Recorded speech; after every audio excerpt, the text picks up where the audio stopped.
The racist white boss smiled, a sickly sweet, condescending curl of his lips. "Congratulations, Ava, you're terminated." The words hung in the sterile air of his corner office, thick with the scent of his overpriced cologne and my impending doom. Or so he thought. I nodded, feeling a strange sense of calm wash over me. Years of microaggressions, blatant dismissals of my ideas in favor of his, and the constant, low-humming awareness that I was being judged not on my work, but on the color of my skin, had led to this moment. It was almost liberating. "Thank you, Mark," I said, my voice steady, betraying none of the turmoil inside. "Here's my laptop." I slid the sleek machine across his mahogany desk. Mark, the epitome of corporate mediocrity elevated by privilege, chuckled. "Don't let the door hit you on the way out, Ava. Maybe try something less demanding." The implication, as always, was clear. A black woman in tech was an anomaly, an affirmative action project gone wrong. I met his gaze, a ghost of a smile playing on my lips. "Good luck with the investor demo tomorrow." His smile faltered.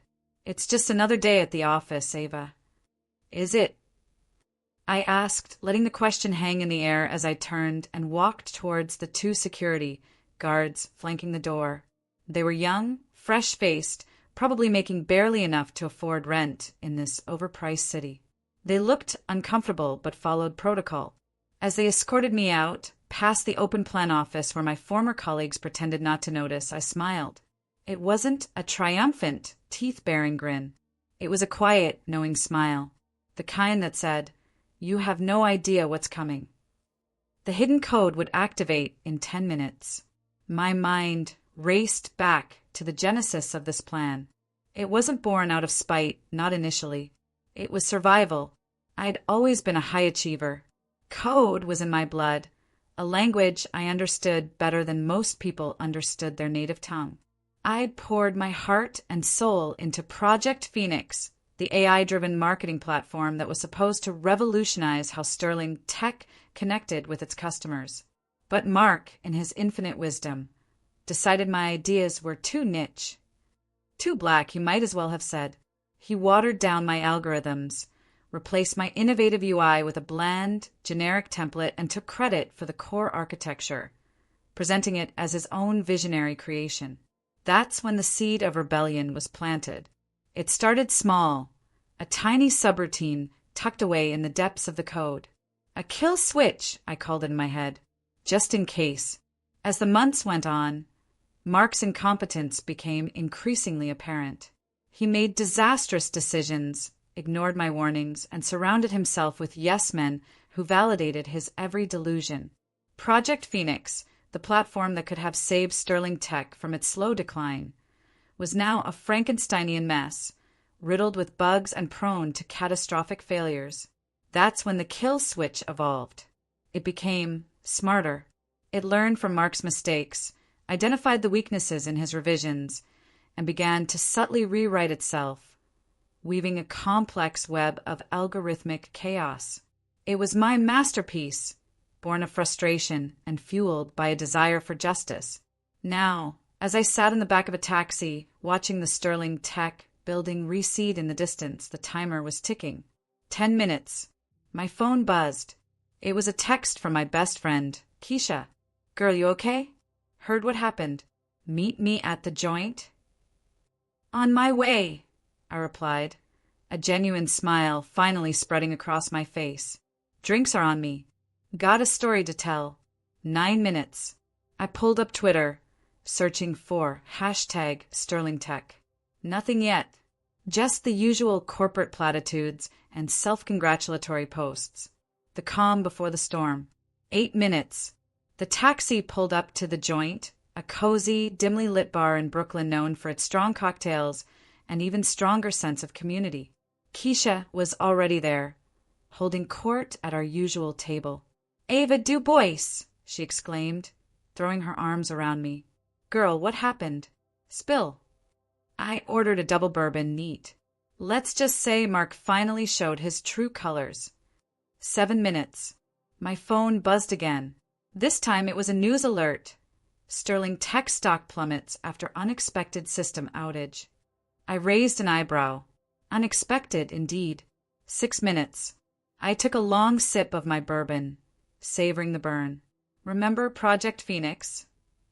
I asked Keisha. Her eyes widened. The project Mark stole from you? The one he's been bragging about for months. I nodded. Let's just say it's having a bit of a meltdown. 5 minutes. Keisha grabbed her phone. Let me see this. She started furiously typing, her brow furrowed in concentration.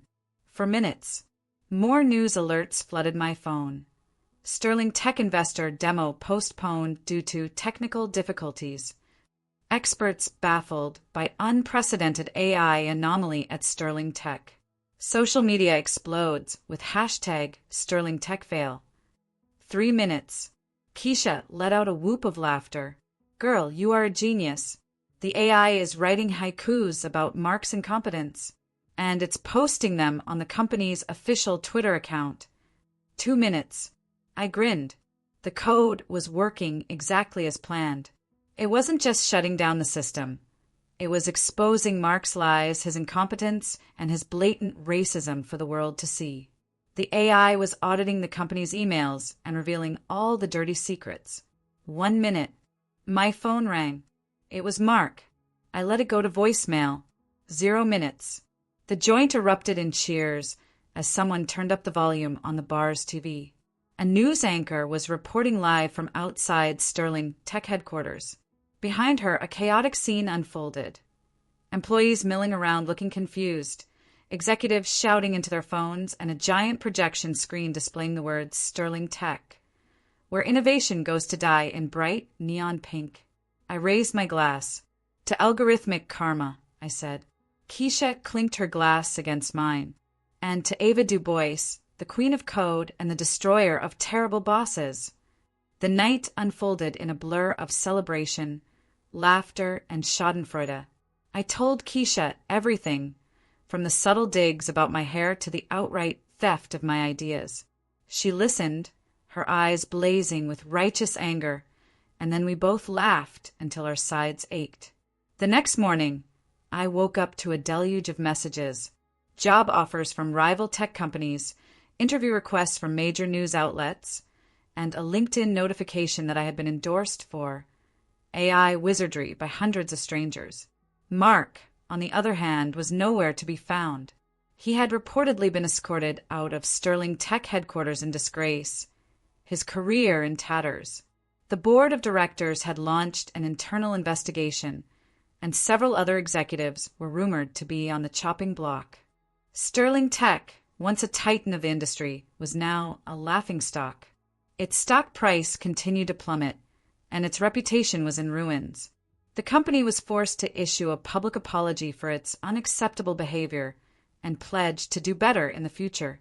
I didn't feel guilty. I felt vindicated.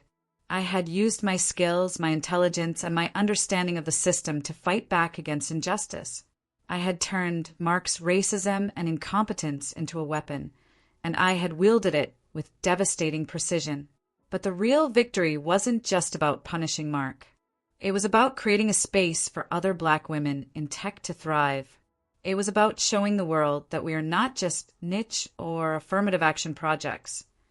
We are brilliant, innovative, and capable of anything we set our minds to. A few weeks later, I launched my own tech startup, Phoenix Rising, dedicated to creating AI solutions that promote diversity and inclusion. I hired a team of talented engineers, many of whom were women of color who had been overlooked by the traditional tech industry.